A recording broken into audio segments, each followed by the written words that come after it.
Evergreens. By Jerome K. Jerome. They look so dull and dowdy in the spring weather, when the snow drops and the crocuses are putting on their dainty frocks of white and mauve and yellow, and the baby buds from every branch are peeping with bright eyes out on the world, and stretching forth soft little leaves toward the coming gladness of their lives.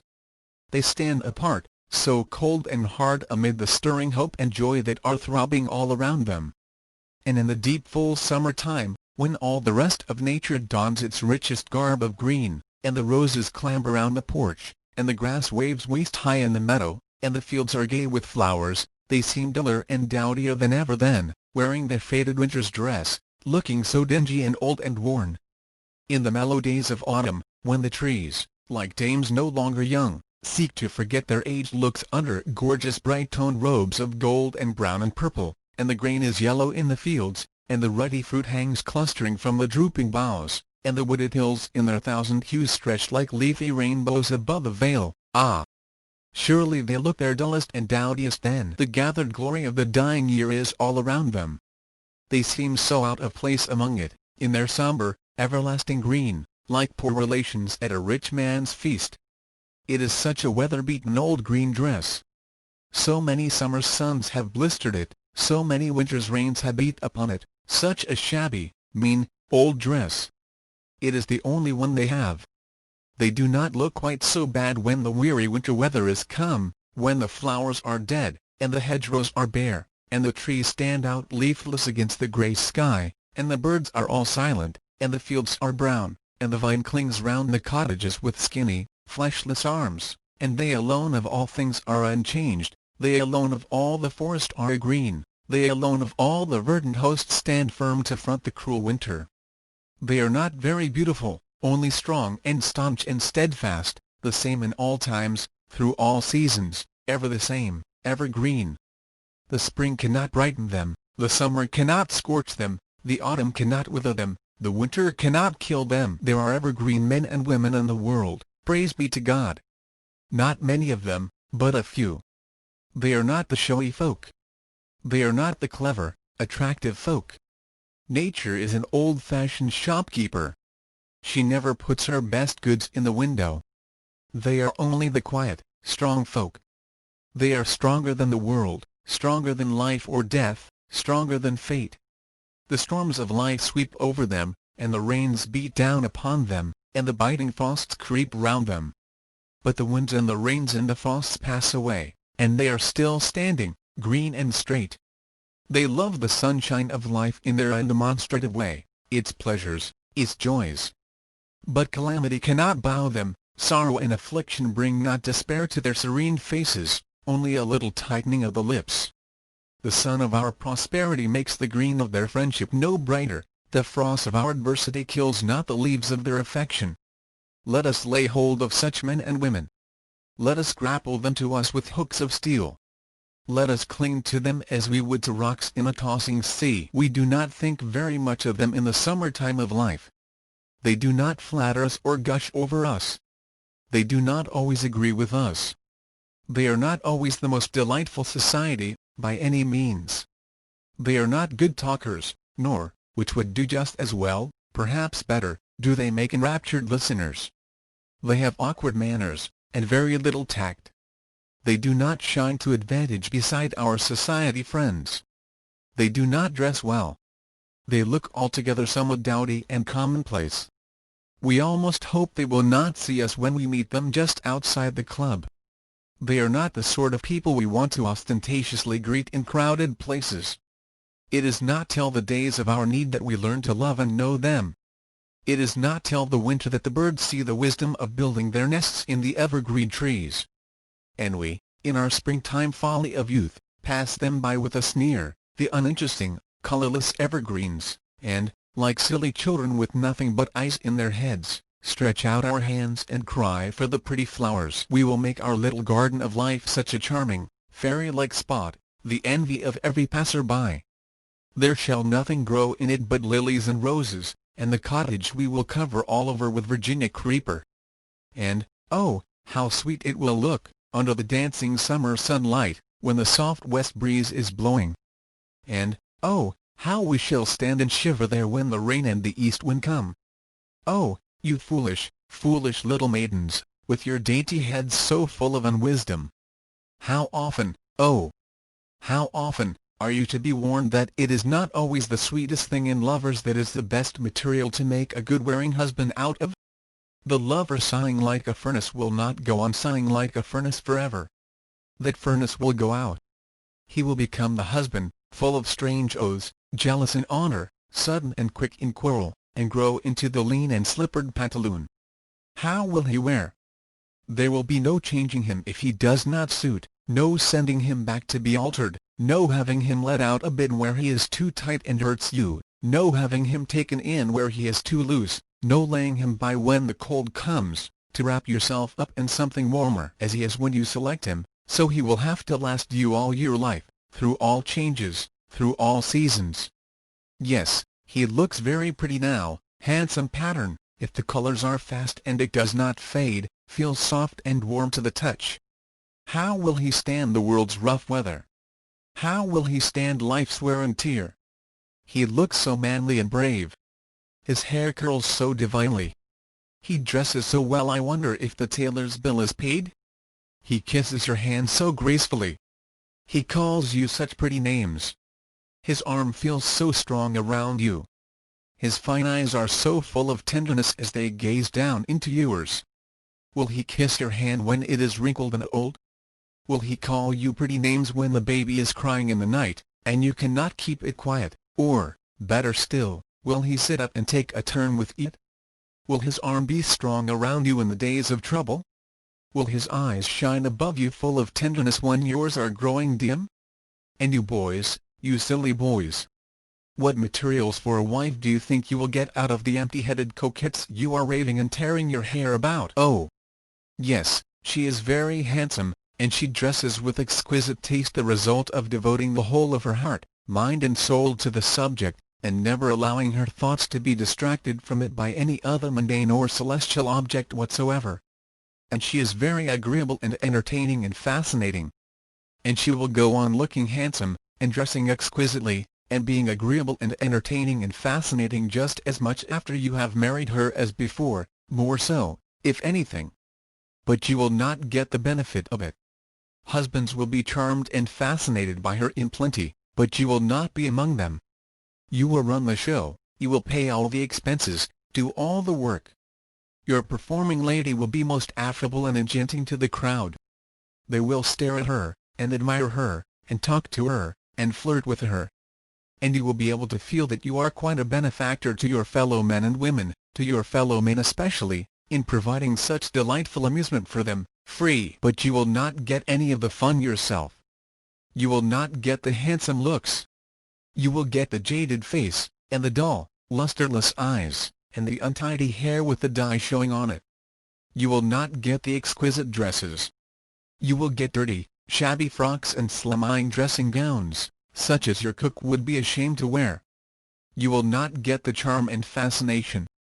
You will get the after headaches, the complainings and grumblings, the silence and sulkiness, the weariness and lassitude and ill temper that comes as such a relief after working hard all day at being pleasant. It is not the people who shine in society, but the people who brighten up the back parlor. Not the people who are charming when they are out, but the people who are charming when they are in, that are good to live with. It is not the brilliant men and women, but the simple, strong, restful men and women, that make the best traveling companions for the road of life. The men and women who will only laugh as they put up the umbrella when the rain begins to fall, who will trudge along cheerfully through the mud and over the stony places, the comrades who will lay their firm hand on ours and strengthen us when the way is dark and we are growing weak, the evergreen men and women, who, like the holly, are at their brightest and best when the blast blows chilliest, the staunch men and women. It is a grand thing, this staunchness. It is the difference between a dog and a sheep, between a man and an oyster. Women, as a rule, are stancher than men. There are women that you feel you could rely upon to the death. But very few men indeed have this dog-like virtue. Men, taking them generally, are more like cats.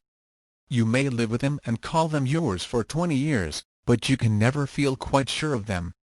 You never know exactly what they are thinking of.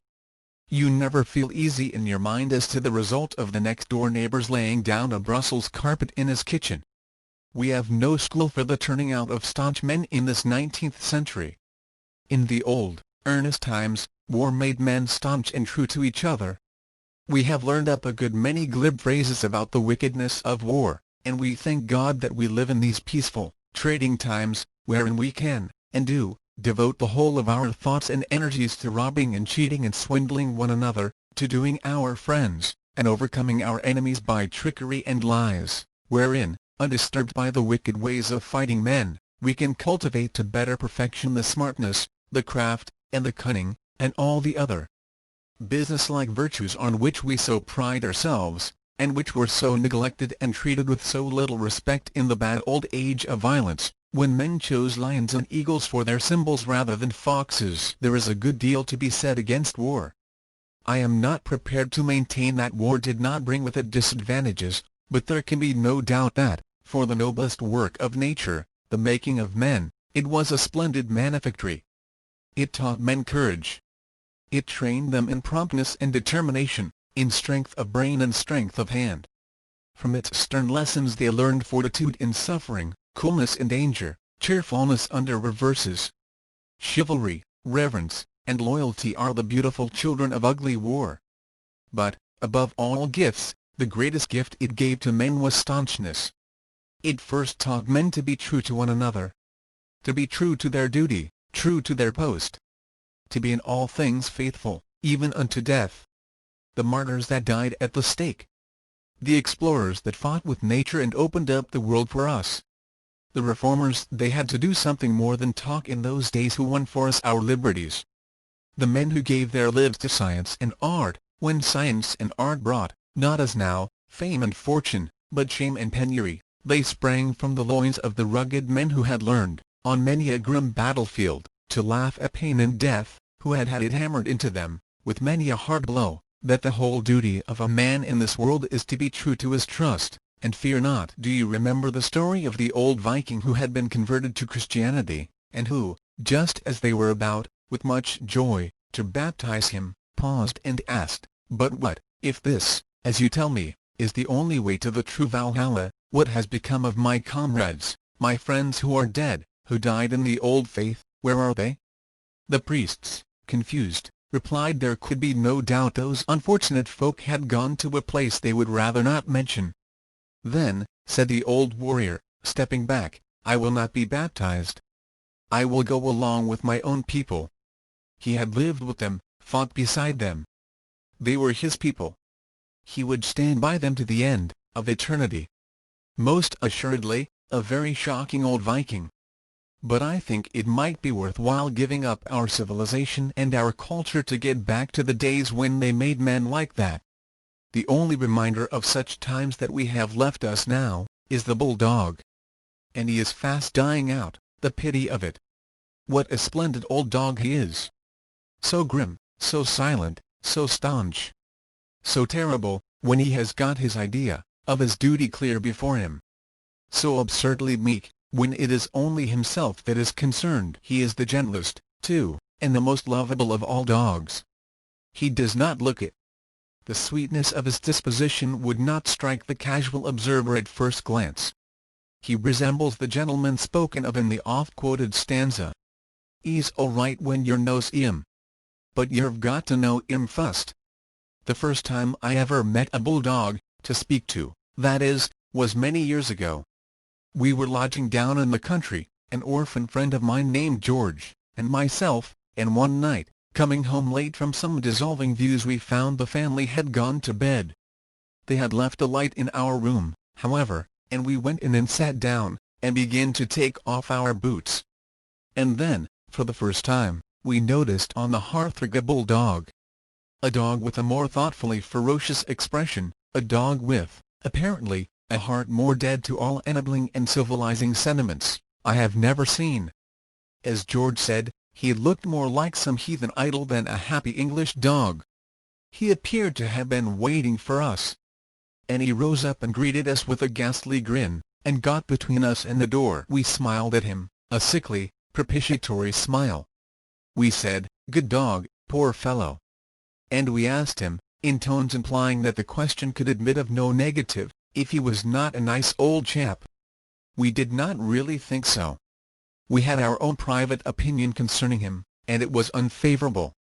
But we did not express it. We would not have hurt his feelings for the world. He was a visitor, our guest, so to speak, and, as well-brought-up young men, we felt that the right thing to do was for us to prevent his gaining any hint that we were not glad to see him, and to make him feel as little as possible the awkwardness of his position. I think we succeeded. He was singularly unembarrassed, and far more at his ease than even we were. He took but little notice of our flattering remarks, but was much drawn toward George's legs. George used to be, I remember, rather proud of his legs. I could never see enough in them myself to excuse George's vanity. Indeed, they always struck me as lumpy. It is only fair to acknowledge, however, that they quite fascinated that bulldog. He walked over and criticized them with the air of a long-baffled connoisseur who had at last found his ideal. At the termination of his inspection he distinctly smiled. George, who at that time was modest and bashful, blushed and drew them up onto the chair. On the dogs displaying a desire to follow them, George moved up onto the table, and squatted there in the middle, nursing his knees. George's legs being lost to him, the dog appeared inclined to console himself with mine. I went and sat beside George on the table. Sitting with your feet drawn up in front of you, on a small and rickety one-legged table, is a most trying exercise, especially if you are not used to it. George and I both felt our position keenly. We did not like to call out for help, and bring the family down. We were proud young men, and we feared lest, to the unsympathetic eye of the comparative stranger, the spectacle we should present might not prove imposing. We sat on in silence for about half an hour, the dog keeping a reproachful eye upon us from the nearest chair, and displaying elephantine delight whenever we made any movement suggestive of climbing down. At the end of the half-hour we discussed the advisability of chancing it, but decided not to. We should never, George said, confound foolhardiness with courage. Courage, he continued. George had quite a gift for maxims. Courage is the wisdom of manhood. Foolhardiness, the folly of youth. He said that to get down from the table while that dog remained in the room, would clearly prove us to be possessed of the latter quality. So we restrained ourselves, and sat on. We sat on for over an hour, by which time, having both grown careless of life and indifferent to the voice of wisdom, we did chance it. And throwing the tablecloth over our would-be murderer, charged for the door and got out. The next morning we complained to our landlady of her carelessness in leaving wild beasts about the place, and we gave her a brief if not exactly truthful history of the business. Instead of the tender womanly sympathy we had expected, the old lady sat down in the easy-chair and burst out laughing. "What? Old Boozer," she exclaimed, "you was afraid of old Boozer? Why, bless you, he wouldn't hurt a worm. He ain't got a tooth in his head, he ain't. We asked to feed him with a spoon. And I'm sure the way the cat chippies him about must be enough to make his life a burden to him. I expect he wanted you to nurse him. He's used to being nursed." And that was the brute that had kept us sitting on a table, with our boots off, for over an hour on a chilly night. Another bulldog exhibition that occurs to me was one given by my uncle. He had had a bulldog, a young one, given to him by a friend. It was a grand dog, so his friend had told him. All it wanted was training, it had not been properly trained. My uncle did not profess to know much about the training of bulldogs. But it seemed a simple enough matter, so he thanked the man, and took his prize home at the end of a rope. "Have we got to live in the house with this?" asked my aunt, indignantly, coming into the room about an hour after the dog's advent, followed by the quadruped himself, wearing an idiotically self-satisfied air. "That!" exclaimed my uncle, in astonishment. "Why, it's a splendid dog. His father was honorably mentioned only last year at the aquarium." "Ah, well, all I can say is, that his son isn't going the way to get honorably mentioned in this neighborhood," replied my aunt, with bitterness. "He's just finished killing poor Mrs. McSlanger's cat, if you want to know what he has been doing. And a pretty row there'll be about it, too. Can't we hush it up?" said my uncle. "Hush it up?" retorted my aunt. "If you'd heard the row, you wouldn't sit there and talk like a fool. And if you'll take my advice," added my aunt, "you'll set to work on this training, or whatever it is, that has got to be done to the dog, before any human life is lost."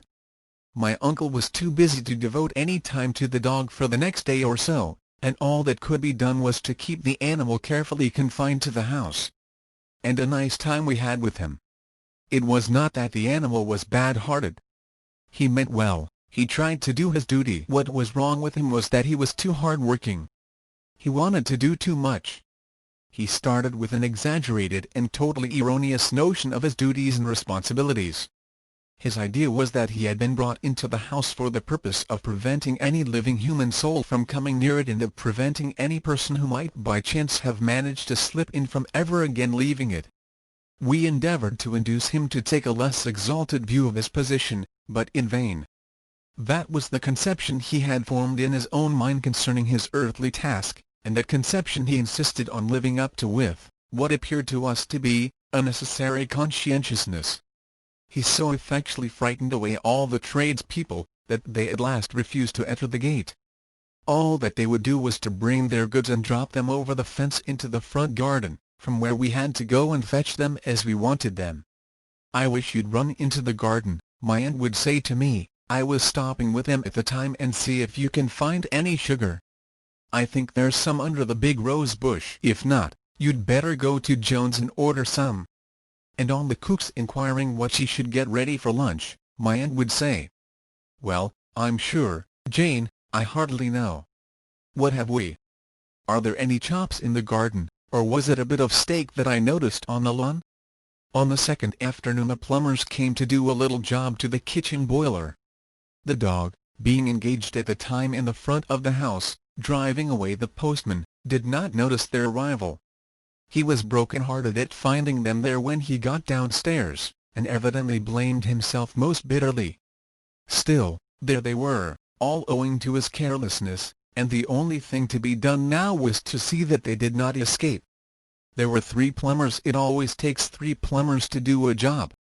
The first man comes on ahead to tell you that the second man will be there soon, the second man comes to say that he can't stop, and the third man follows to ask if the first man has been there.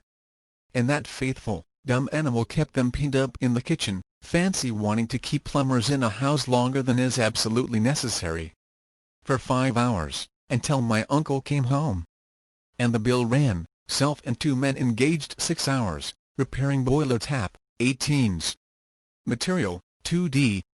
Total 18s. 2d. He took a dislike to the cook from the very first. We did not blame him for this. She was a disagreeable old woman, and we did not think much of her ourselves. But when it came to keeping her out of the kitchen, so that she could not do her work, and my aunt and uncle had to cook the dinner themselves, assisted by the housemaid, a willing enough girl, but necessarily inexperienced, we felt that the woman was being subject to persecution. My uncle, after this, decided that the dog's training must be no longer neglected.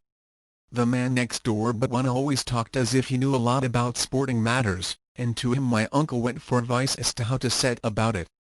"Oh, yes," said the man, cheerfully, "very simple thing, training a bulldog.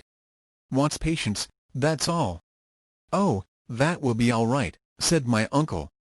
"It can't want much more than living in the same house with him before he's trained does. How do you start?" "Well, I'll tell you," said next door but one. "You take him up into a room where there's not much furniture, and you shut the door and bolt it." "I see," said my uncle. "Then you place him on the floor in the middle of the room, and you go down on your knees in front of him, and begin to irritate him."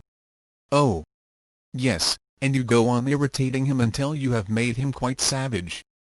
"Which, from what I know of the dog, won't take long," observed my uncle thoughtfully. "So much the better. The moment he gets savage he will fly at you." My uncle agreed that the idea seemed plausible. "He will fly at your throat," continued the next door but one man, "and this is where you will have to be careful. As he springs toward you, and before he gets hold of you, you must hit him a fair straight blow on his nose, and knock him down. Yes, I see what you mean. Quite so. Well, the moment you have knocked him down, he will jump up and go for you again. You must knock him down again. And you must keep on doing this, until the dog is thoroughly cowed and exhausted. Once he is thoroughly cowed, the thing's done. Dog's as gentle as a lamb after that. Oh, says my uncle, rising from his chair, you think that a good way, do you? Certainly, replied the next door but one man. It never fails. Oh, I wasn't doubting it, said my uncle. Only it's just occurred to me that as you understand the knack of these things, perhaps you'd like to come in and try your hand on the dog? We can give you a room quite to yourselves. And I'll undertake that nobody comes near to interfere with you.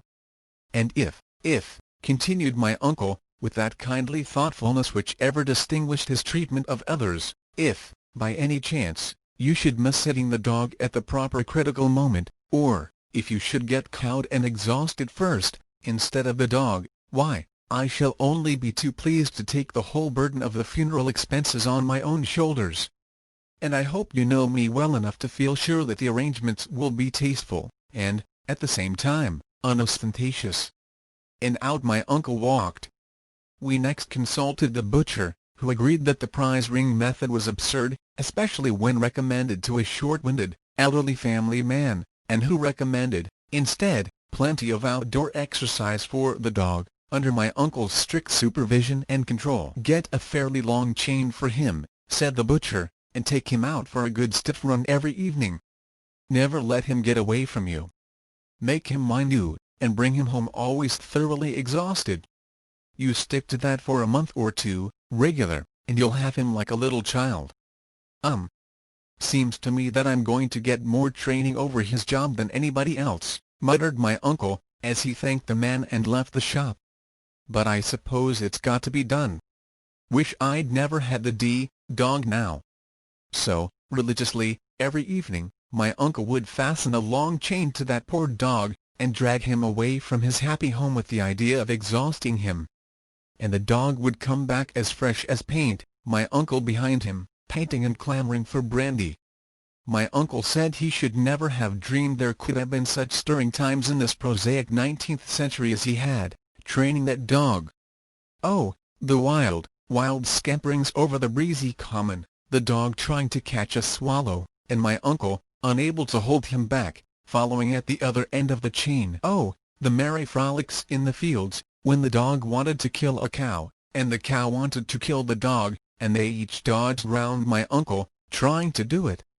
And, oh, the pleasant chats with the old ladies when the dog wound the chain into a knot around their legs, and upset them, and my uncle had to sit down in the road beside them, and untie them before they could get up again.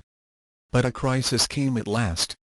It was a Saturday afternoon, uncle being exercised by dog in usual way, nervous children playing in road, see dog, scream, and run, playful young dog thinks it a game, jerks chain out of uncle's grasp, and flies after them, uncle flies after dog, calling it names, fond parent in front garden, seeing beloved children chased by savage dog, followed by careless owner, flies after uncle, calling him names, householders come to doors and cry, shame.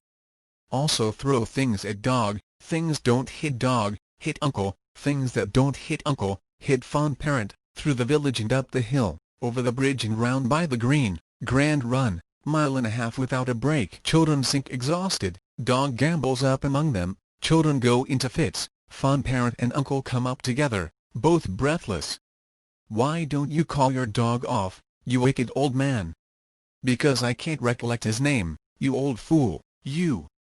Fond parent accuses uncle of having set dog on, uncle, indignant, reviles fond parent, exasperated fond parent attacks uncle, uncle retaliates with umbrella, faithful dog comes to assistance of uncle, and inflicts great injury on fond parent, arrival of police, dog attacks police, uncle and fond parent both taken into custody, uncle fined £5 and costs for keeping a ferocious dog at large, uncle fined £5 and costs for assault on fond parent, uncle fined £5 and cost for assault on police. My uncle gave the dog away soon after that. He did not waste him. He gave him as a wedding present to a near relation. But the saddest story I ever heard in connection with a bulldog was one told by my aunt herself. Now you can rely upon this story, because it is not one of mine, it is one of my aunt's, and she would scorn to tell a lie. This is a story you could tell to the heathen, and feel that you were teaching them the truth and doing them good. They give this story out at all the Sunday schools in our part of the country, and draw moral lessons from it. It is a story that a little child can believe. It happened in the old crinoline days. My aunt, who was then living in a country town, had gone out shopping one morning, and was standing in the high street, talking to a lady friend, a Mrs. Comworthy, the doctor's wife. My aunt had on a new crinoline that morning, in which, to use her own expression, she rather fancied herself. It was a tremendously big one, as stiff as a wire fence. And it sat beautifully. They were standing in front of Jenkins, the draper's. And my aunt thinks that it, the crinoline, must have got caught up in something, and an opening thus left between it and the ground. However this may be, certain it is that an absurdly large and powerful bulldog, who was fooling round about there at the time, managed, somehow or other, to squirm in under my aunt's crinoline, and effectually imprison himself beneath it. Finding himself suddenly in a dark and gloomy chamber, the dog, naturally enough, got frightened, and made frantic rushes to get out. But whichever way he charged, there was the crinoline in front of him. As he flew, he, of course, carried it before him, and with the crinoline, of course, went my aunt. But nobody knew the explanation. My aunt herself did not know what had happened. Nobody had seen the dog creep inside the crinoline. All that the people did see was a staid and eminently respectable middle-aged lady suddenly, and without any apparent reason, throw her umbrella down in the road, fly up the high street at the rate of 10 miles an hour, rush across it at the imminent risk of her life, dart down it again on the other side, rush sideways, like an excited crab, into a grocer's shop, run 3 times round the shop, upsetting the whole stock in trade, come out of the shop backward and knock down a postman, dash into the roadway and spin round twice, hover for a moment, undecided, on the curb, and then away up the hill again, as if she had only just started, all the while screaming out at the top of her voice for somebody to stop her. Of course, everybody thought she was mad. The people flew before her like chaff before the wind. In less than 5 seconds the high street was a desert. The townsfolk scampered into their shops and houses and barricaded the doors. Brave men dashed out and caught up little children and bore them to places of safety amid cheers. Carts and carriages were abandoned, while the drivers climbed up lamp-posts. What would have happened had the affair gone on much longer, whether my aunt would have been shot, or the fire engine brought into requisition against her, it is impossible, having regard to the terrified state of the crowd, to say. Fortunately for her, she became exhausted. With one despairing shriek she gave way, and sat down on the dog. And peace reigned once again in that sweet rural town. www.english-thebest.ru